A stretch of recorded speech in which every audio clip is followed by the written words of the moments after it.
Simak bagaimana proses desain ini berlangsung agar kalian dapat memperoleh inspirasi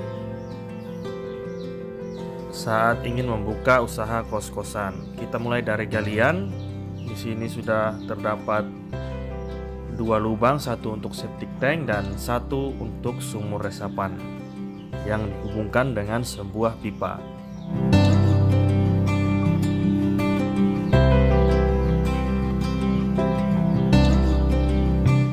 Jadi untuk pengerjaan ini kita dahulukan pengerjaan septic tank dan sumur resapan. Setelah itu kita lanjut dengan pengerjaan pondasi batu kali.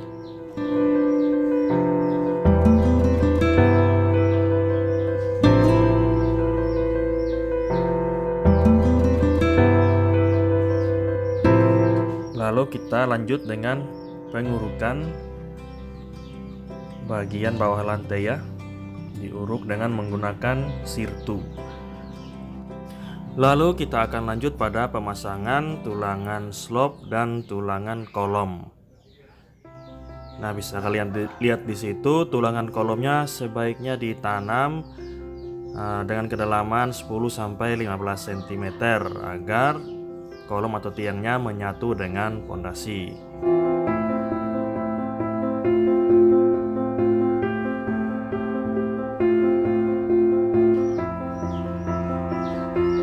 Sini saya menggunakan besi 10 sebagai tulangan utama yang berjumlah 4. Lalu begelnya atau cincin menggunakan besi 8 atau bisa juga dengan besi 6 dengan jarak 15 cm sampai 20 cm.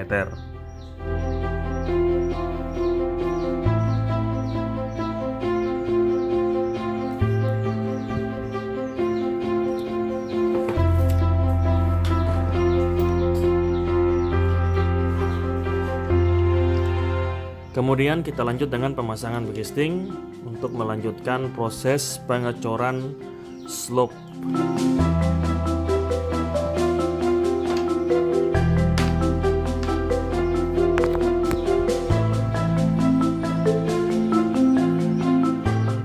Simak sampai selesai video ini karena akan ada banyak tips-tips menarik yang akan saya sampaikan sebentar ya.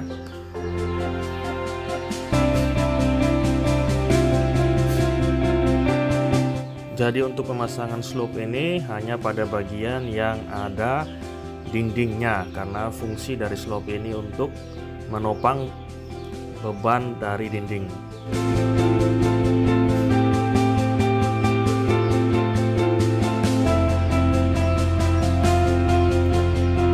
Lalu kita lanjut dengan pasir uruk. Sebelum kita membuka rabat lantai, di bawahnya terlebih dahulu kita kasih pasir uruk.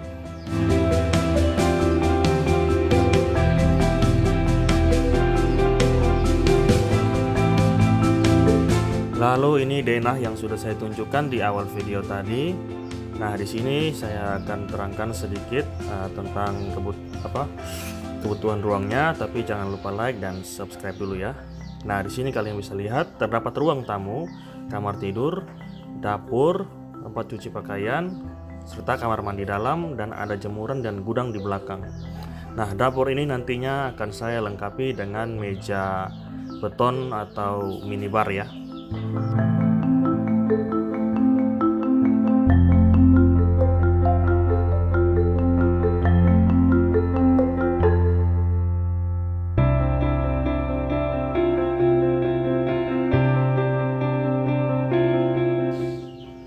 Jadi pada saat proses pemasangan kusen harus dipasang kayu penyangga agar posisinya tidak berubah atau tidak geser saat proses pengecoran. Lalu ini pada bagian dapur belakang dan kamar mandi saya kasih bukaan berupa roster pada bagian dapur serta pemasangan kaca buram pada kamar mandi. Nah, posisi pemasangan kacanya seperti itu agar tidak memungkinkan diintip dari luar ya. Nah, fungsi roster pada dapur itu selain untuk mengeluarkan asap atau bau masakan itu juga berfungsi sebagai sirkulasi udara dalam ruangan. Jadi sirkulasinya berjalan dari depan ada, dari belakang juga ada ya. Ini proses pemasangan bekisting untuk pengecoran bagian tiang atau kolom.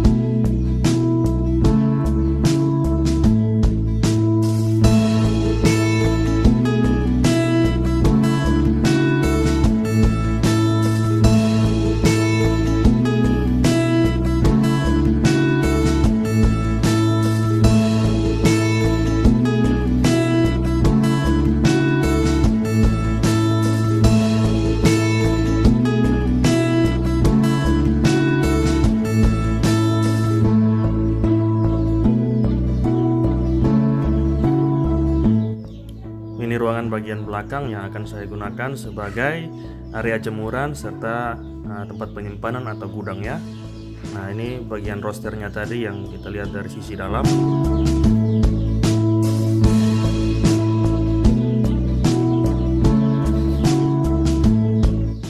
Ini kita lanjut pada pemasangan penulangan pada bagian ring bulb. Nah, fungsi ring bulb ini adalah sebagai struktur pengikat bagian atas untuk menyatukan antar kolom, sehingga setiap kolom itu saling terhubung dan saling menopang.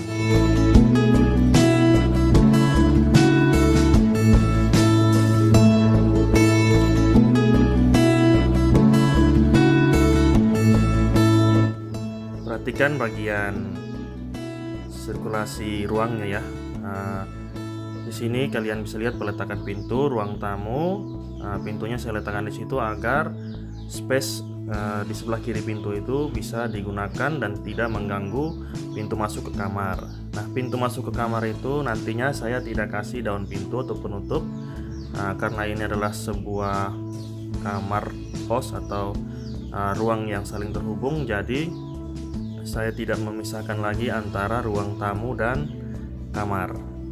Nah, ini dia meja beton yang akan dijadikan sebagai minibar, tempat cuci piring dan tempat memasak.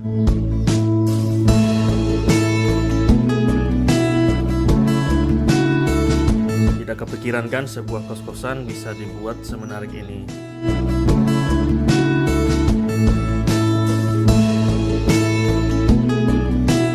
Lalu ini kita pasang paving pada bagian jemuran di belakang. Lalu dilanjutkan pada pemasangan keramik pada ruangan bagian dalam. Nah, lantai pada bagian tempat cuci dan kamar mandi saya buat sama ketinggiannya dan lebih rendah dari lantai bagian dalam. Fungsinya agar air pada saat cuci itu tidak meluap ke dapur dan air pada cucian langsung masuk ke kamar mandi dan langsung dibuang melalui floor drain. Ini arah bukaan pintu untuk keluar ke belakang dan pintu kamar mandi. Lalu ini ada bagian pengerjaan plester dan pengecatan. Masing-masing ruang saya memberikan warna yang berbeda-beda agar suasananya tidak membosankan dan tiap ruang memiliki suasananya masing-masing. Lalu ini minibarnya bisa diletakkan tempat untuk ngopi, teh di situ ya. Jadi kalau ada teman atau kerabat yang datang, langsung dibuatkan teh atau kopi di situ.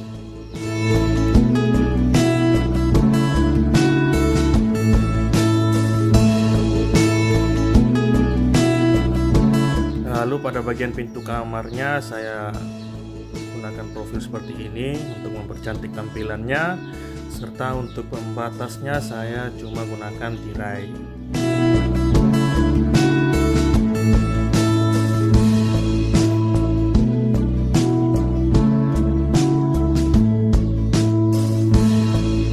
Untuk info tambahan, desain ini saya rasa lebih cocok untuk jika kita menargetkan pelanggan kita adalah para pekerja atau pegawai yang merantau, karena mereka lebih membutuhkan ruangan yang luas serta kebutuhan ruang yang lengkap seperti ini.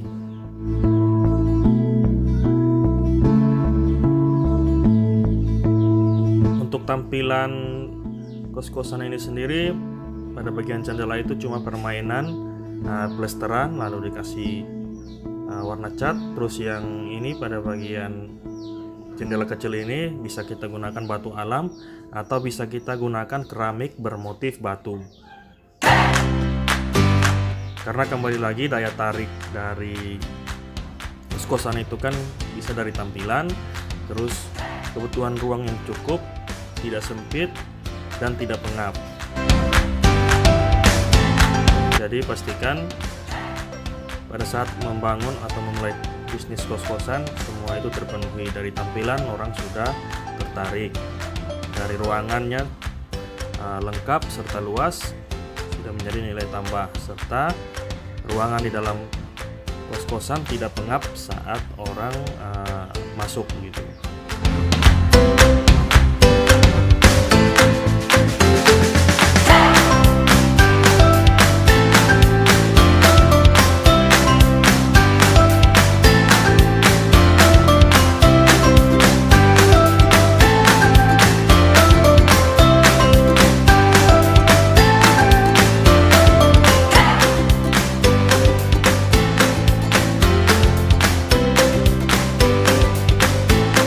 Nah, di sini saya gunakan kuda-kuda kayu ya.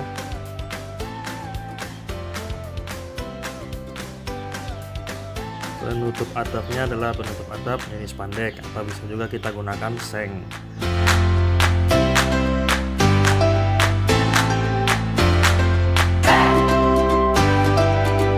Lalu ini adalah pintu dan jendelanya, warnanya saya senadakan dengan warna dinding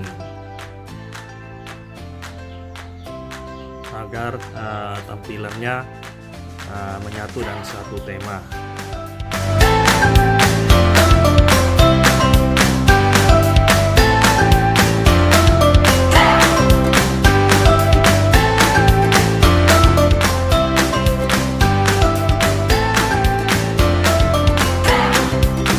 Nah, ini dia tampilan keseluruhan setelah bangunannya jadi ya. Bagaimana? Tertarik dengan desain ini?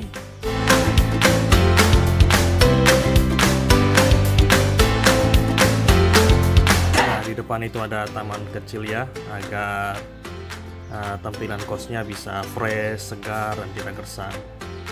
Oke, jangan lupa dukung channel ini dengan like, subscribe, dan bantu share video-video ini agar bisa bermanfaat bagi orang lain. Terima kasih dan sampai jumpa di lain waktu.